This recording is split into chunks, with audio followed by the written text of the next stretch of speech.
Hi, ladies. Good evening, and welcome to our first edition of Sister to Sister.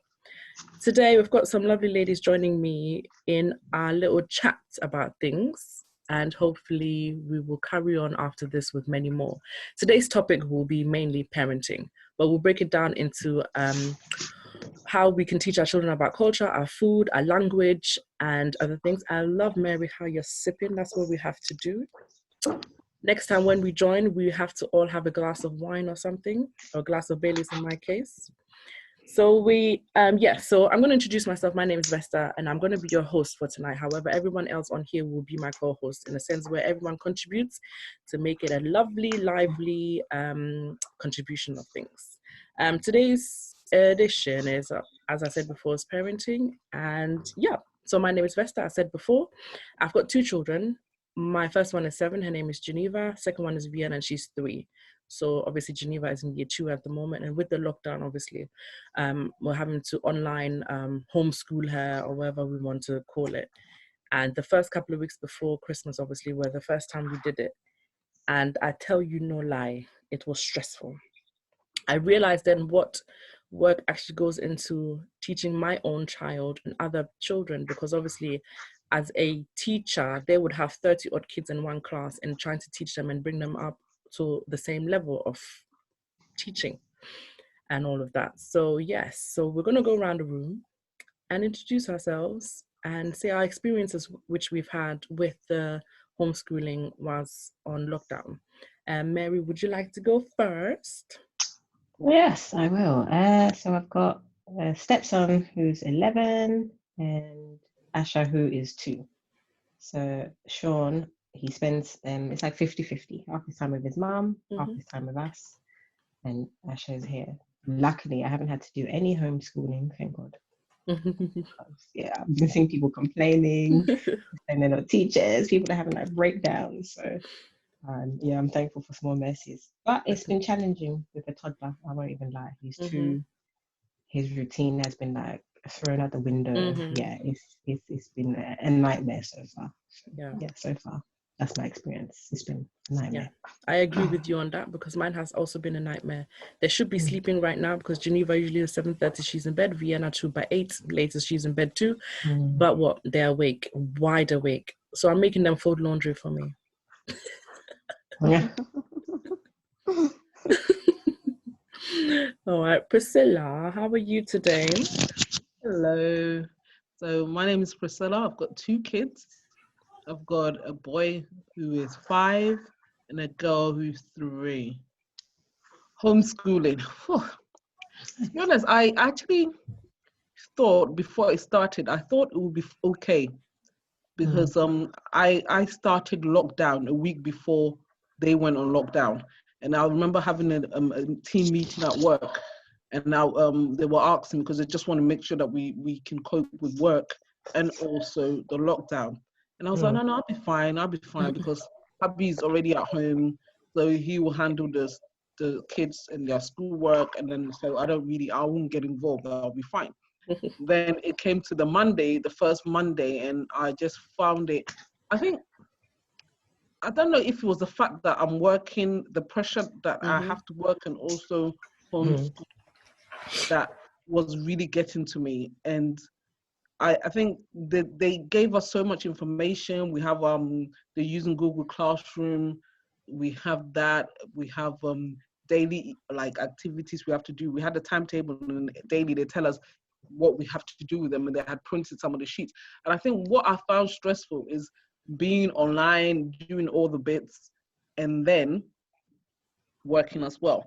So I found it extremely, I think the teaching was more stressful than working from home, only because I guess when you're home, the only thing I kept asking my son was, is this how you behave at school? Is this how you behave at school? I was like, is this what you do at school? And he would be like, no, mommy, at school, I'm well behaved. I'm not naughty at school. And so I was losing it constantly. And so the first 2 weeks was really hard. Was really, really, really hard until the Easter break. The week before the Easter break, I think what I decided is that I would do the morning lessons, which were mainly like the reading, the maths and like literacy and stuff, and the afternoon subjects, I became a bit more relaxed about it. Yeah. The RE and all of that. But before, I was so regimental, like your lunch break, they were basically following the same schedule as school. And I think that was even stressing me more with me trying to keep to that schedule. And when I relaxed about it, but funny enough, when we went on Easter holiday, because the schools are still opened, were still open during the Easter holiday for key workers. And then his teacher was one of the teachers on duty. So then she called us. So then I thought, let me just ask her. And then she just basically said that all the work they've given us, it doesn't mean they have to complete everything. Because I thought there's no way they can do this in school, because they'll have half an hour for the subject. But I think the issue I was having is that if maths literacy was like 2 sheets, he had to complete that 2 sheet, whether it took him an hour or whatever. He completed it before we moved to the next bit. But I tried to put it all in so that he can take his breaks at the right time. I think I was being a bit too harsh. So after I kind of realized that this can't be done like this, and I kind of relaxed about the afternoon subjects and all of that, it became a bit easier.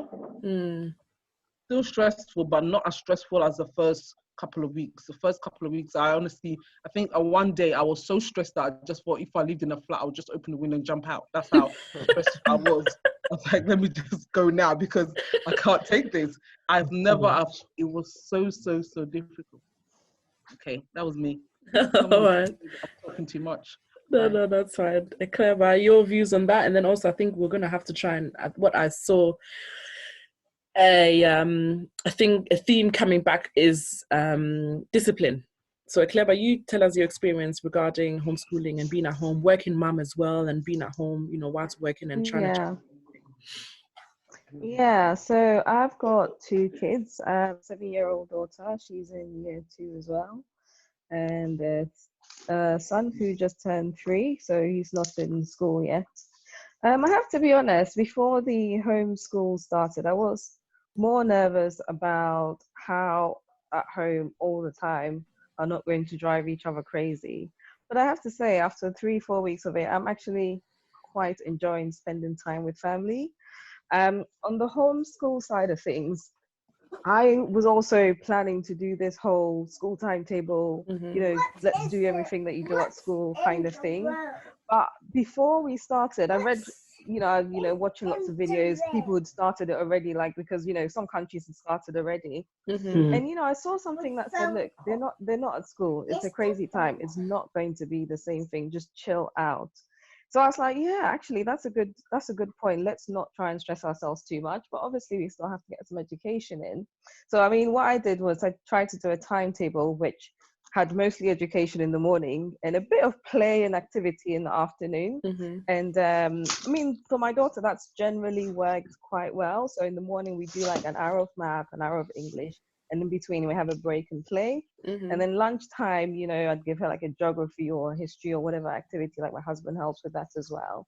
The mornings have generally been good. There's the resources, there's the Google Classroom, and that Priscilla mentioned as well. They do that to, like just sift through the noise and try and pick something that your child can do.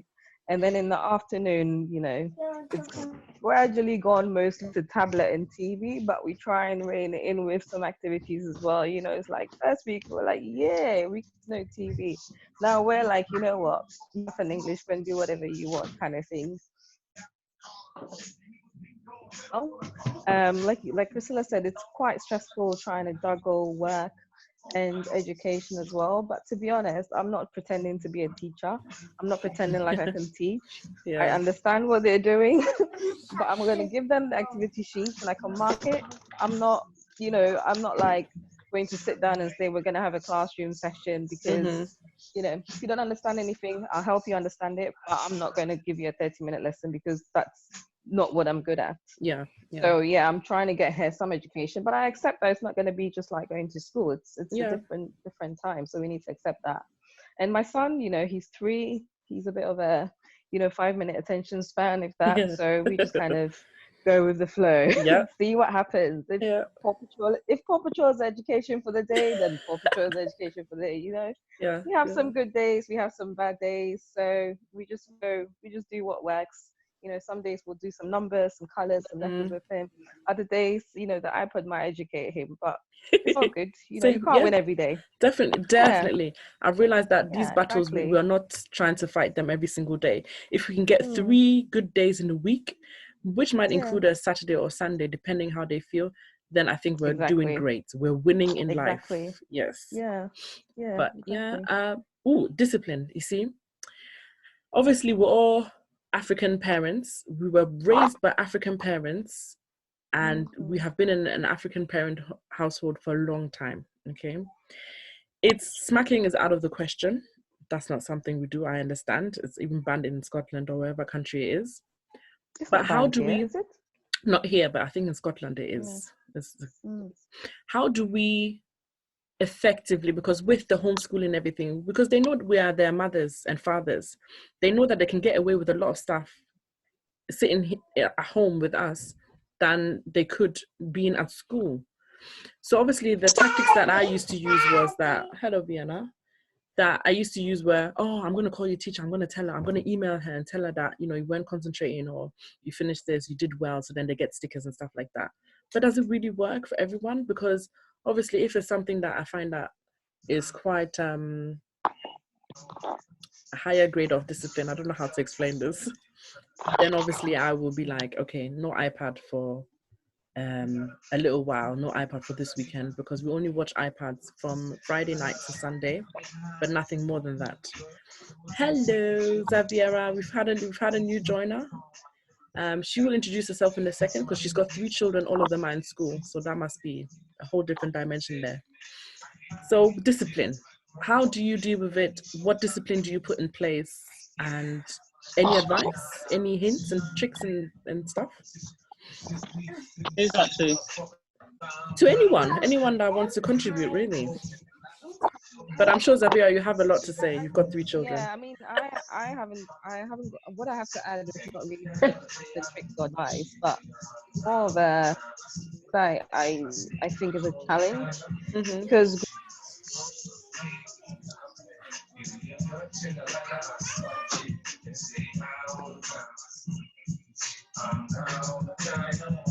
hello, can you guys hear me? I can hear you. Yeah, where's the music from? I'm getting some feedback. Hold on, I'm just hearing music. Where's the music from? Let me move. It might be me. Oh, we've got the culprit here. Sorry. That's it. it's party time. It's party time. It always has to be party time. Now that we're in this situation, we have to party. Claire, but you were just saying? Yeah, I was saying the challenge for me is I want to obviously raise my children so that they're respectful and disciplined. And certainly, as you know, in a Ghanaian home, don't, when you speak, no speaking back, and not necessarily authority. Whereas in this, you don't want your children to be, not being able to question things, not in a disrespectful way, but trying to make sure that they can, grow up with their own identity and say, why do we do this? Why do we do that? But also in a respectful way, right? And for me, that's the challenge that I find, that I want them to be disciplined and respectful, but I don't want them to feel that they can't question anything. Because me going into a corporate world, I found that I just took everything as it was, because I was taught not to question authority. If my boss says do it this way, we do it.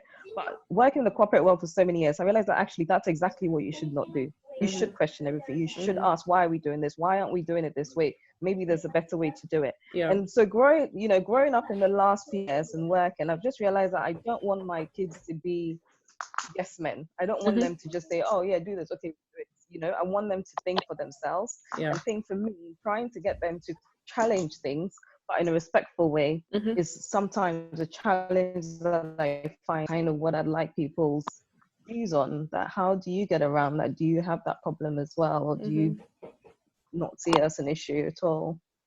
I have the same issue, Clever.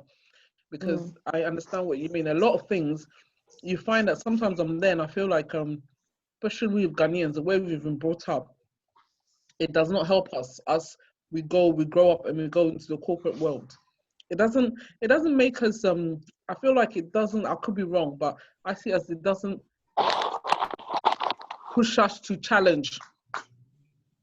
When we even don't feel like something is right, we would not question it, or we wouldn't challenge authority, because we've been brought up in that way. And I'm always battling, as you said, bring them up in a way that they got the confidence and they are able to question and saying, no, we shouldn't do it this certain way, or should we do it this way, but at the same time being respectful. And I find it extremely hard too. So if anyone else has suggestions on how you do that, I'm open to that too.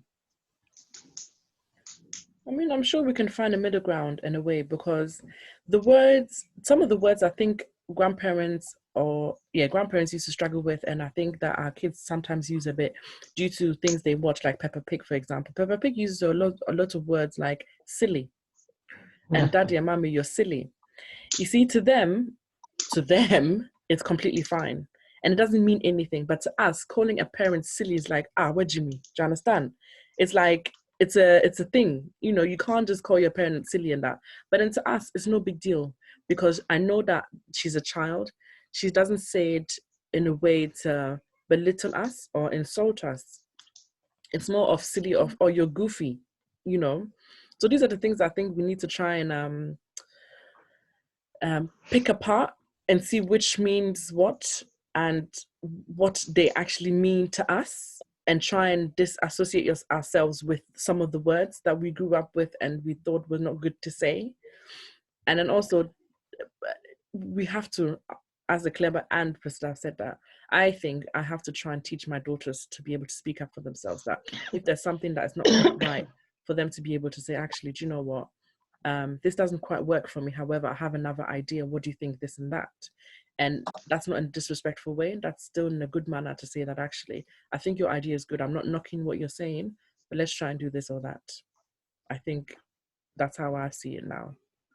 It's interesting that you mentioned that Peppa Pig, because I remember when my son was slightly younger, at one point, I actually stopped letting him watch Peppa Pig because of that silly. Because I just can't, I know what they mean, but I just feel like as the kids grow up and they're so used to certain words, just, especially at that age, I think I thought it would be difficult to explain the difference. So I'd rather not let him watch it. And then I think now I'm a bit more relaxed because he's older, and then she's also slightly older, and she's three going on 6. So mentality-wise, I think she's a bit there. So I let them watch it once in a while, but not one of their regulars. Yeah. Ravira, have you got anything to share? Because obviously your kids, how old are they again? If you can remind me, please, of their age. Shazarel's 13 on Friday. Cheyenne's 11 and Kenzo's 9. You've got a lovely age range there. Yeah. Well, they all believe and think that they are in their 20s and they can't watch because I'm old, not cool. I don't know what I'm talking about. So yeah, my kids are very, very vocal. Sometimes I think too vocal. And where he is much older, he finds them very disrespectful. Because like with the Peppa Pig thing, he's got them Pig ages ago. And then my dad, who when I was growing up was really strict, he was, but it's only a cartoon. It's only a cartoon. I'm like, really? If I had told you back then that I would be alive right now. You know, so it is a difficult one. But I've passed that stage now. I'm on to different things. I'm on to boys, I'm on to sex, I'm on to periods, I'm on to... So yeah, different ball game. These are all interesting topics I'd like to hear about. Me too, honestly, because... Yeah, you need to give us a preview of what's coming. Maybe not in the session, but exactly. Definitely stuff we need to hear about. Definitely. It's actually quite scary because the other day Shazva was telling me about some girls group sex, oral sex, gang banging. Stop. And Shazza, Oh she's my 12 God. years. So she's talking, you've got to have that, okay, I'm not shocked to look. But then thinking, what the hell? Yeah. You know, so the way what I do with them is I just ask them whatever they ask me. I respond. I'm gritting my teeth, but I still respond, and I'm like, as if you've got to be really cool about it, because if they see that expression, you're angry or you're shocked, then tend to take a step back. Yeah. That's with Shazarel. With Cheyenne's just a tomboy. She doesn't care about anything. Says and moves on. Kenzo is just a typical boy who constantly behind his Xbox right now, who is always right. And if you say something to him and you don't give him the chance to respond, he will say, "You've said your part. Why can't I say my part?" Yeah, which is right. If you think about it, it is right. Yeah, exactly. So it's with us. It's a two-way. He has to say. I can say what I have to say, but I always have to let him say what he wants to say. His points. If not, it's a war. Yeah. The day in Kenzo's world, Kenzo's always right. Oh, right. Okay. But yeah, he's always right. But parenting kids of this age is quite interesting. How do you like? Because I know your kids love shitor. They like banku and fufu and stuff like that. Going back to our culture, because these are the things we grew up with. Because in my household, yes, I do chicken and chips and all that. But we would love to eat okra. That's their favorite thing, actually, okra stew. We would love to eat jollof rice because that's my good dish. I can do it well. And all the other bits and bobs, because when you go to grandma's house, she will give you the option of eating whatever you like. But I don't want them to go there and be like, this looks weird. This smells funny, because we grew up like that.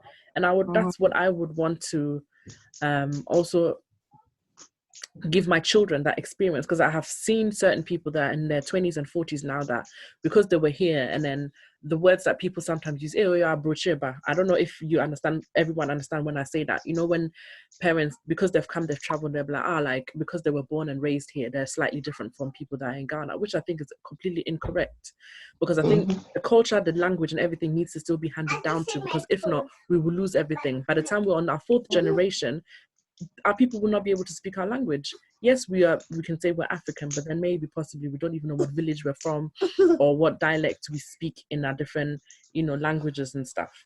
So how do you all go with that? Because obviously I've got my little one, Vienna, here, who wants to really badly come into the shop.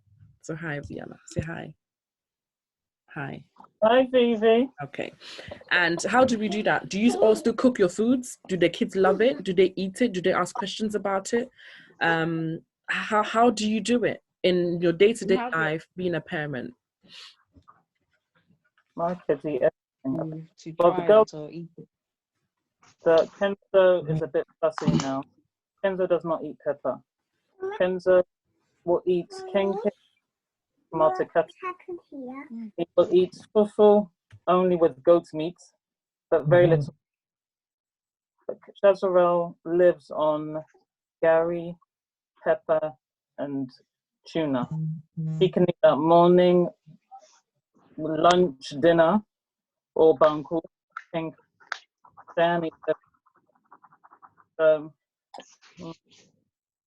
Guys, please don't go anywhere. I'm gonna have to end this meeting and reassume it. I'm gonna have to reassume it in like 2 minutes. I believe that the same link will work. It's just that our free session has obviously run out, and I love that. So give me just two. Yeah, it said it's got no time limit. It has time limits, 40 minutes. 40 minutes. Oh. Yeah, and then it cuts out. So I'm gonna end the recording and everything, and then we will reassume in like 2 minutes. If that's still okay with everyone, and everyone has another 20-30 minutes to spare. Is that okay? Oh, I've got an appointment. I've got places to be, places to go. Surely, during Corona, we all have places to be. No.